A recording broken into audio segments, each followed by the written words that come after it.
Hi everyone, it's Mrs. Murphy at the Upton Town Library. For today's craft, we're going to talk about making a pumpkin using an art form called Pointillism. If you're not familiar with it, it looks something like this. So we're going to use tiny little construction paper dots to make the stem and the body of the pumpkin. Another way you could do this is if you use paints and a Q-tip. So I'm going to show you both ways, and it's a lot of fun. So let's get started. So you'll need a few things to make our project today. The first thing being a template. Now you can either draw a picture of your own pumpkin that you like, or you can print out this template that we have. And this one has two different pumpkins on it, so you can make this project twice. Once you can make it with the little construction paper dots that we're going to do, or you could do it with Q-tips and paint. So you have enough supplies to make two pumpkins today. If you use the little paper dots for showing us the Pointillism project, you'll need construction paper. So I've got some old orange scraps I'm going to use for the body, and I've got this green square that I'm going to use for the stem. You'll need, of course, a hole punch. Now this is going to take a lot of muscles and a lot of work. So this is a great thing to do if you're sitting and listening to a story, or you're watching a movie. Just kind of be punching holes and collecting them. So it's not something that you want to do all at once. It's going to take a lot of muscles. You will need a form of glue. So my recommendation today is to use wet glue, school glue, and just drizzle it all over the pumpkin. And that way you can just drop the dots and press them down. That will be easier. And we'll do a little at a time.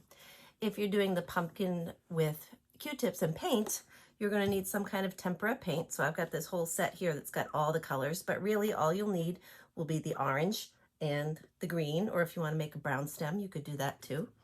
And you'll need Q-tips. So I've got two different sizes here. I've got the traditional ones that you can find in the store, and those work well. You want to have a bunch of those.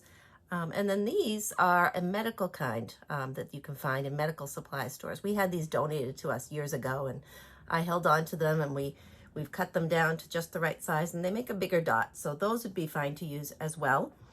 And of course your template that we talked about. So let's get everything set up and we'll get started. We've got our materials set up. We've got some tiny little holes punched. You can see this one has a little bit of black on it, so I probably won't use that one. But we've got a bunch of holes punched, less green than the orange, and I might need to add more orange, but the stem is small, so we don't need many. So again, I'm going to use the liquid school glue today, but you can always use something like a glue stick. I like these Elmer's ones because they're purple and the kids can really see where the glue has been placed, and it might help them to work a little easier. So we're going to just start with our stem. Until I haven't used my glue in a while. We'll just spread it there. And this is going to take a lot of fine motor skills for the kids, working with these little dots, and they're going to get very sticky. You can see my fingers already sticking. And it's definitely a time project. It's going to take a lot of time. Oh, there they are. They're very small.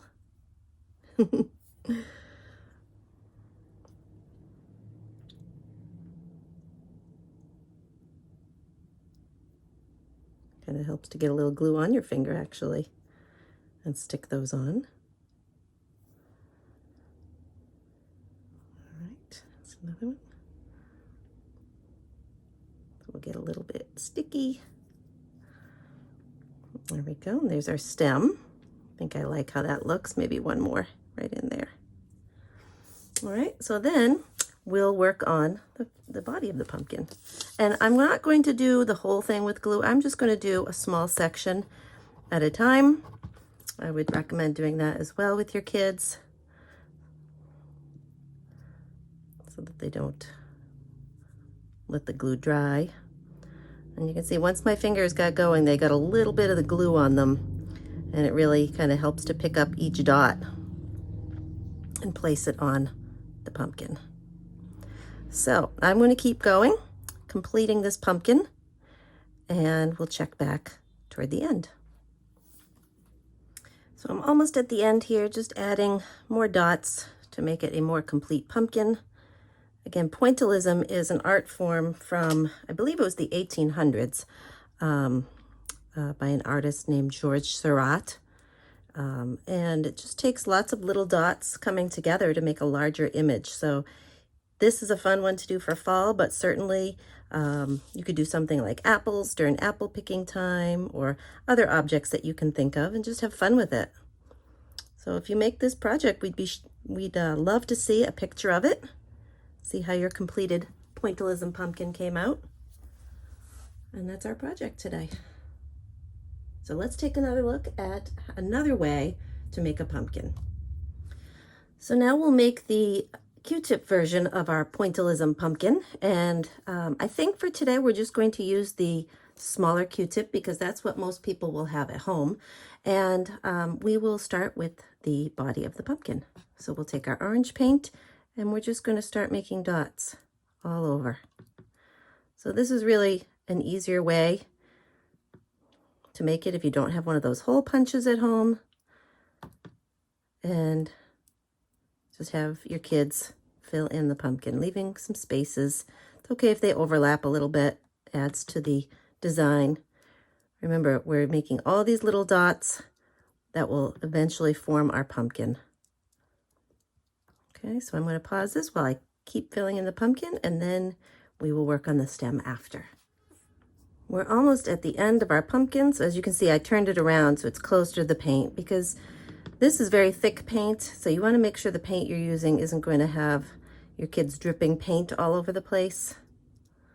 So there's our pumpkin.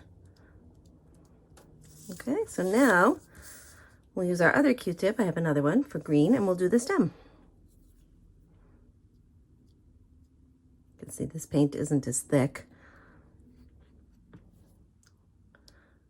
And there is our stem. So that is our Q-tip version of a Pointillism pumpkin. A really nice decoration for fall. Hi everyone, it's Mrs. Murphy from the Upton Town Library, and I'm back here hiding in the children's nonfiction collection so I could show you a spotlight on our artist collection. Today's pumpkin project talks about an art form called Pointillism, but if you're interested in learning about this or other art forms or artists, be sure to check out our children's nonfiction section in the 759s, all about artists. So you can come back here. We've got artists such as Da Vinci, Michelangelo, Picasso, and more. So be sure to check it out.